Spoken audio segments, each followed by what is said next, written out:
Here we are. Good afternoon, everyone. My name is Cecilia Scarponi, and I'm part of the EMEA marketing team, scientific team at Ortho Clinical Diagnostic. As introduced, I will speak about the role of IL-6 in cardiovascular disease management. So, IL-6 was identified in 1973 as a soluble factor that is secreted by T cells as important for antibody production by B cells. Today, we know that IL-6 is a pleiotropic cytokine with a wide range of biological activities in immune regulation, hematopoiesis, inflammation, and oncogenesis.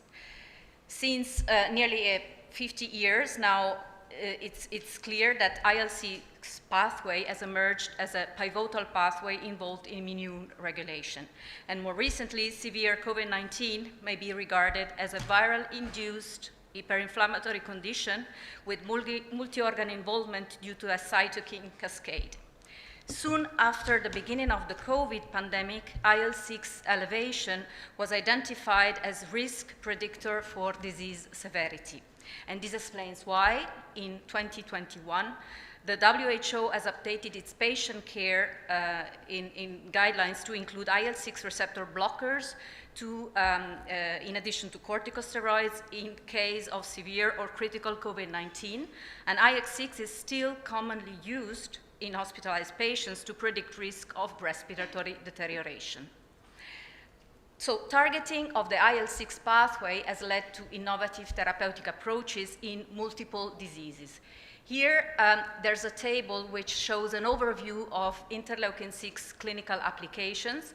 And as you can see, there are many different cases where this is really important. So for example, in rheumatoid arthritis, the IL-6 pathway inhibition is effective in many clinical trials, as shown to be effective in many clinical trials, but as well in cytokine release syndrome, tocilizumab, which is an interleukin-6 receptor blocker, was used to successfully treat CRS, occurring specifically in trials of CAR T-cell therapy.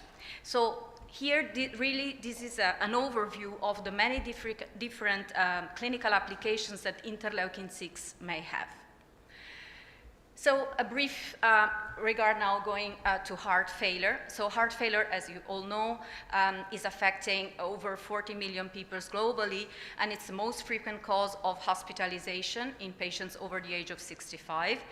Overall, the incidence is increasing due to aging of the population, and typically 50% of heart failure patients have heart failure with reduced ejection fraction, the remaining 50% accounting for preserved or mid-range ejection fraction. In the United States, adults with any diagnosis of HF have a 5-year survival rate of roughly 50%, and this is pointing at the fact that we really require tools for early recognition and to initiate goal-directed therapies. Studies have shown already the association between elevated inflammatory markers like CRP, interleukin-6, and tumor necrosis alpha with the prognosis of heart failure. So let me speak here about a study appeared and authored by Albar et al. That really wanted to establish these inflammatory markers and the risk of heart failure with a reduced or preserved ejection fraction. So the study aimed at determining this association of interleukin-6, interleukin-2, tumor necrosis factor alpha, and CRP, but also particularly pointing at the different subtypes. Follow-up period was 10.9 years. So let's see the results. So first of all, it's important to notice that the results show that interleukin-6, tumor necrosis factor alpha, and CRP were associated with all heart failure subtypes. However, interestingly, only IL-6 and CRP were associated with incident heart failure with preserved ejection fraction. And only IL-6 remained statistically significant in Model 3. Model 3 is controlled for all other biomarkers. So this with a hazard ratio of 1.78. So this is really pointing at the fact that the authors concluded that IL-6 and CRP are associated with incident heart failure with preserved ejection fraction, but not with reduced and mid-range ejection factor. And this suggests that activation of the IL-6 CRP pathway as a cause, consequence, or epiphenomenon may be unique to heart failure with preserved ejection fraction. Let me show you here a fantastic review that has been published in JACC in 2020 and authored by Murphy and Januzzi. So here on the right, we can see the organ crosstalk with the heart in the middle. So indeed, the heart is speaking with all the other organs, and there is this inflammatory situation which is extremely complex because some factors do not only originate from the heart itself, but also trigger other complex mechanisms that are still quite a lot to be understood. So it's clear that IL-6 contributes to the pathogenesis of comorbidities coexisting with an exacerbated heart failure severity. Observational studies found correlation of IL-6 concentrations in plasma with worsening HF and renal dysfunction. And there is a retrospective study, Biostat CHF study, that is investigating the relationship between IL-6 and the clinical characteristics, outcomes, and other biomarkers. The association was found with atrial fibrillation, lower eGFR, higher NT-proBNP concentration, abnormal iron metabolism, and poorer exercise tolerance, so leading also to anemia. Elevation of IL-6 concentrations were associated, again, with heart failure with preserved ejection fraction, and each doubling of IL-6, this is interesting, predicted HF hospitalization, cardiovascular, and all-cause mortality. So the authors point at different areas of studies in order to further understand this and point specifically at the fact that defining a specific subphenotype of HF with respect to these anti-inflammatory therapeutic strategies may be useful, focusing particularly on a subphenotype, which would be heart failure with preserved ejection fraction with chronic kidney disease, iron deficiency, and atrial fibrillation. So in reality, it's really still to be understood whether inflammation is causing heart failure or heart failure is, so really the mechanism. So let's now have a look at the relation between IL-6 and STEMI. This is a study by Tiller et al. Published in 2022 this year and investigated the association of IL-6 concentration with infarct size, reperfusion injury, seen as microvascular obstruction and intramyocardial hemorrhage assessed with CMR, adverse left ventricular remodeling, and major adverse cardiovascular event. The population study consisted of 170 consecutive STEMI patients, and inclusion criteria included first-time STEMI, revascularization by primary PCI with 24 hours after symptom onset, and eGFR more than 30 ml per minute, and kidney class less than 3 at time of CMR scan. Yeah, I forgot to say that IL-6 was measured at day 2 after the primary percutaneous cardiovascular intervention. So what do the results show? Well, the results show that in all the patients with IL-6 concentration higher than the median of 17 nanogram per liter, there was a lower left ventricular ejection fraction, a larger infarct size, larger MVO, and more frequent IMH, and also more common LVR. In addition, in order to see how the clinical outcome, whether measuring IL-6 had a clinical outcome, it was associated indeed, higher IL-6 values were associated with a lower major adverse cardiac event-free survival rate. And in conclusion, the authors concluded that the role of IL-6 can be seen as a prognostic biomarker for more serious outcomes in the early phase after STEMI. Indeed, IL-6, they have seen that improved risk stratification after STEMI. And its role in this complex inflammatory response can be a double-edged sword, in the sense that on one side, IL-6 is protecting against oxidative stress, and on the other side, signaling may lead, as we have seen in the previous study, may lead to hypertrophy and depressed cardiac function. So there is a potential role of IL-6 as therapeutic target, but in order to find clinical cardioprotection trials, like the SAIL-MI trial, for example, but still a lot of data are required in order to really understand on which subtype to focus.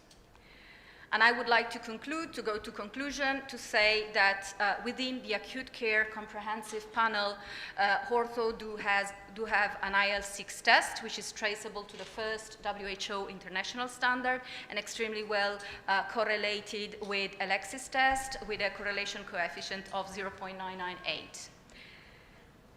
So in summary, interleukin-6, we have seen, is a central hub in cardiometabolic signaling. Inflammation can be both a cause and a consequence of our failure. The relationship between our failure and inflammation is therefore only partially understood, which makes things interesting for you all. Studies have demonstrated so far a statistically significant association between IL-6 and HFpEF. This association was found with IL-6 atrial fibrillation, as well as lower eGFR, higher anti-proBNP, abnormal iron metabolism and anemia, leading to identification of specific subphenotypes of our failure with respect to anti-inflammatory therapeutic strategies. IL-6 can be used for early identification of HFpEF as a predictor for hospitalization, so predictor of outcome, cardiovascular and all-cause mortality, so as a prognostic factor. IL-6 has demonstrated its use as a prognostic biomarker for more serious outcomes in the early phase of STEMI, so it can improve risk stratification after STEMI. And finally, IL-6 has revealed its potential role as a therapeutic target for clinical cardioprotection trials, like the trial I mentioned, and more research is needed to better understand the role of IL-6 and the potential therapies targeting, indeed, both HFpEF and AMI. Thank you for listening.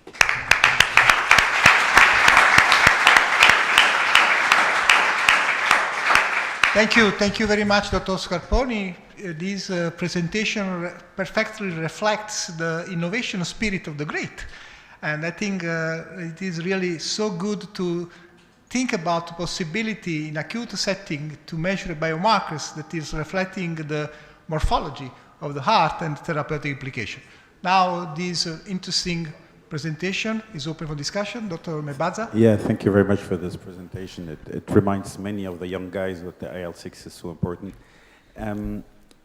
Are we ready, like Salvatore was saying, are we ready to measure IL-6 like as a point of care in emergency room to try to stratify as early as possible and try to think on new therapies?